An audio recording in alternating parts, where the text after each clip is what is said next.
Hi, I'm the director for Common Knowledge Trust, and even though we deal with pregnancy and childbirth and carry the online birthing classes full of the skills that fathers and mothers developed in the early 1970s so that we could all be skilled to prepare our body for birth and to use skills to birth our babies in all birth situations, we're focusing right now on the coronavirus because that is what is happening worldwide.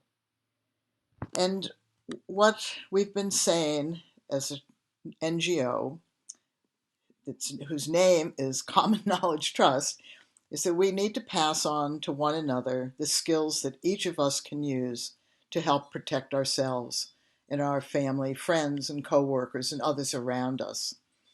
So right now, the public health message is to have social distancing, everything's shut down, to wash your hands.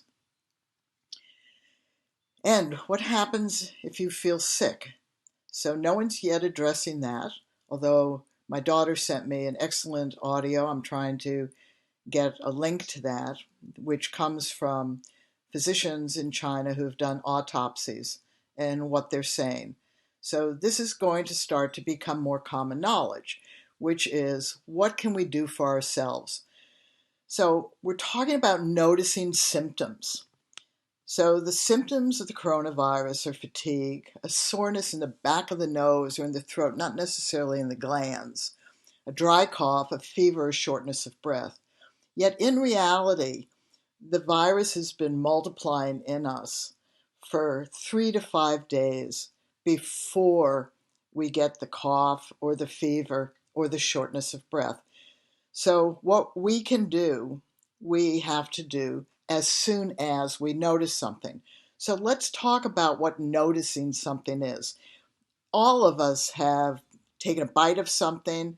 Some of us have noticed that it tastes off, but we've decided to swallow it anyway. Others, we've been traveling and we've eaten something. But at some point, we notice a slight in our tummy. That's what we're talking about with this. The virus comes in through your eyes, your nose, and your mouth. And it's going to multiply in the back of your nose and up in the back of your mouth.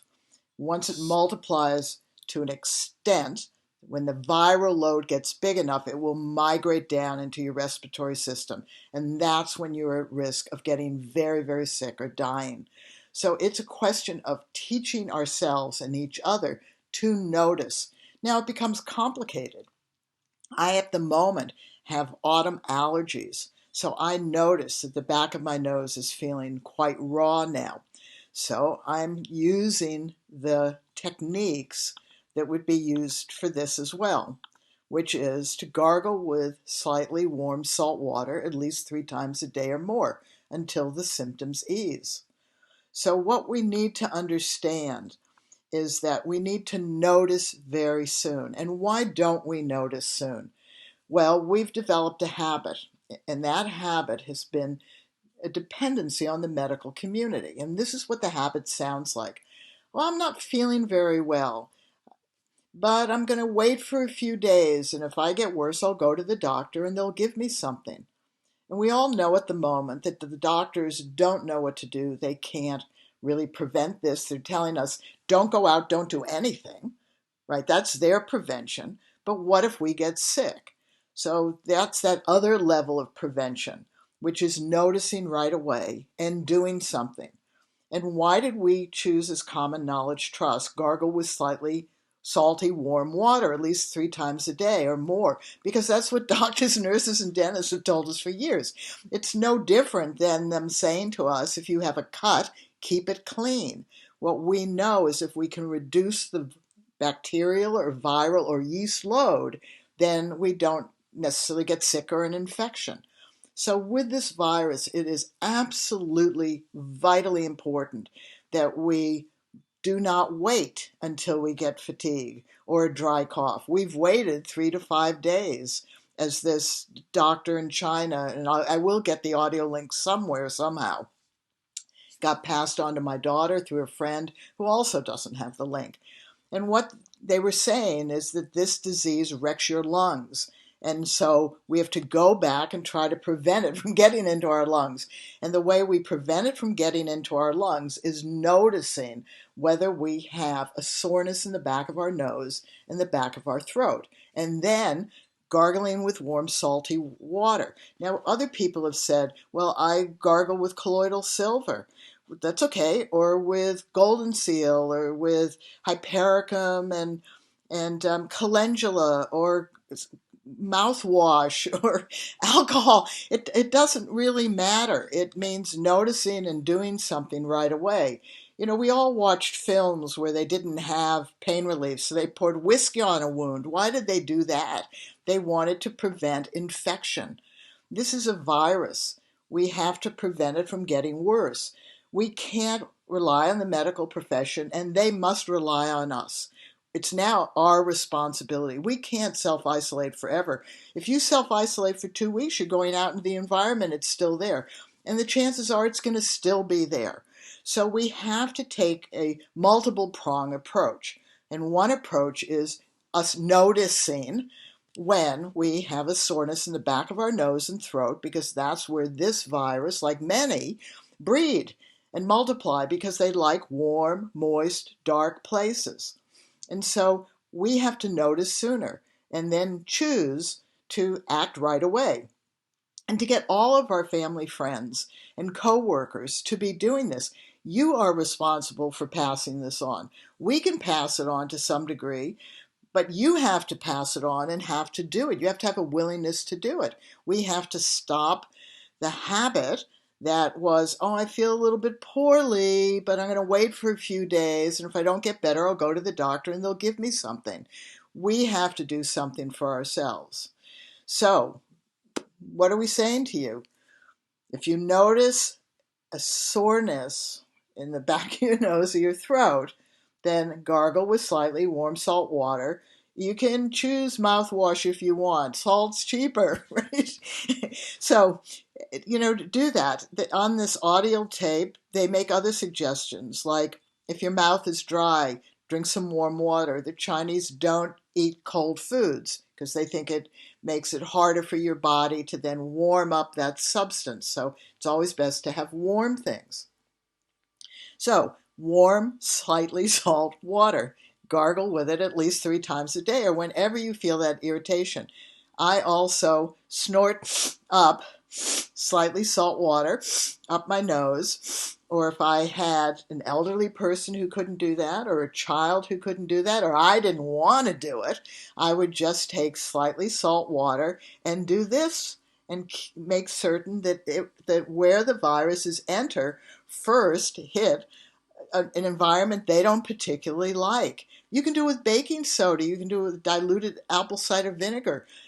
Choose and pick what you want. There are throat sprays out there. Do it with that. Doesn't matter. So what our NGO is saying, if you notice, and how soon do you notice it? Well, most of us notice these things really quickly because our body tells us. Do we pay attention? No, we don't. Do we act on it? No, we don't. Should we? We have to at this point. We have to. The medical profession is saying we are overburdened.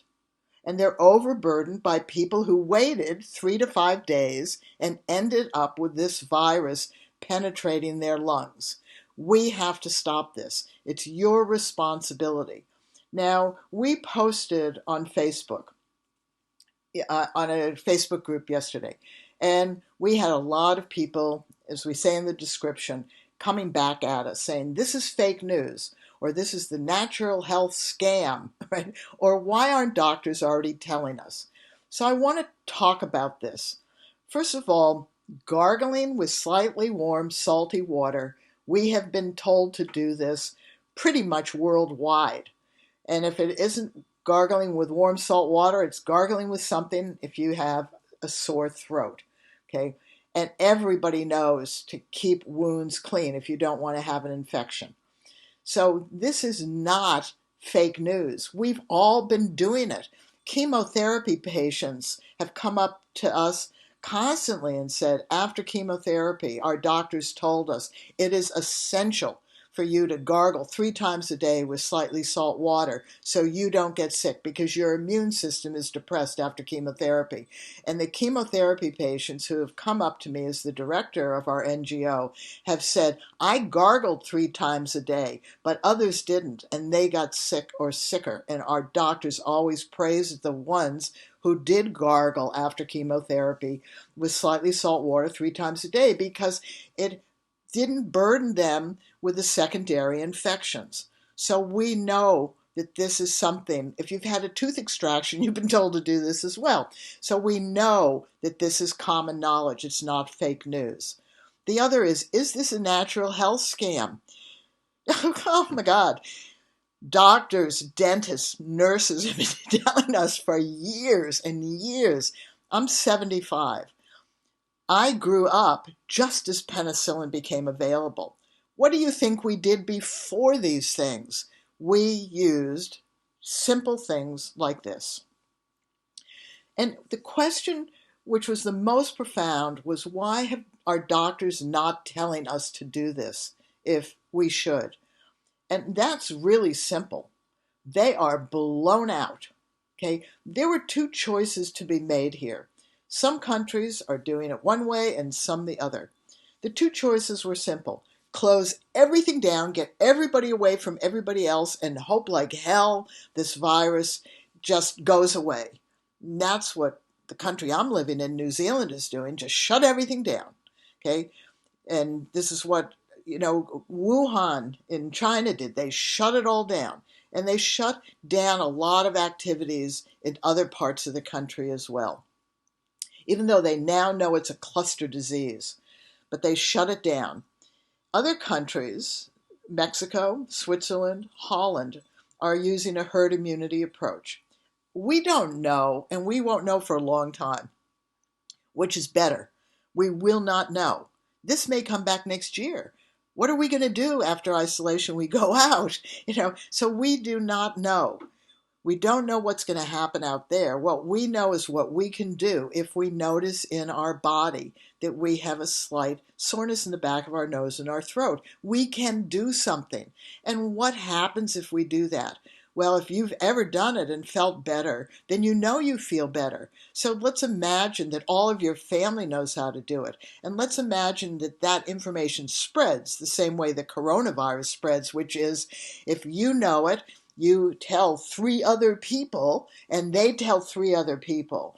Then soon, a lot of people in your community, if they notice that the back of their nose is sore and the back of their throat is sore, that they start to gargle with, we just say warm, slightly salty water, or mouthwash, or alcohol, or any natural remedy, or use an over-the-counter throat spray. Does not matter. If you keep doing it for 3 to 5 days or up to a week until the symptoms resolve, you still may get sick, but you may not get as sick, or you may not get sick at all.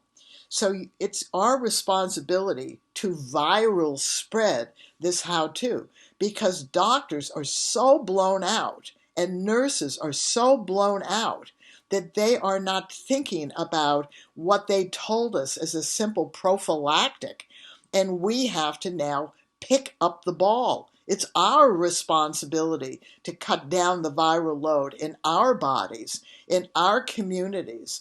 And we can do that by washing surfaces and not holding hands or touching each other, never going out.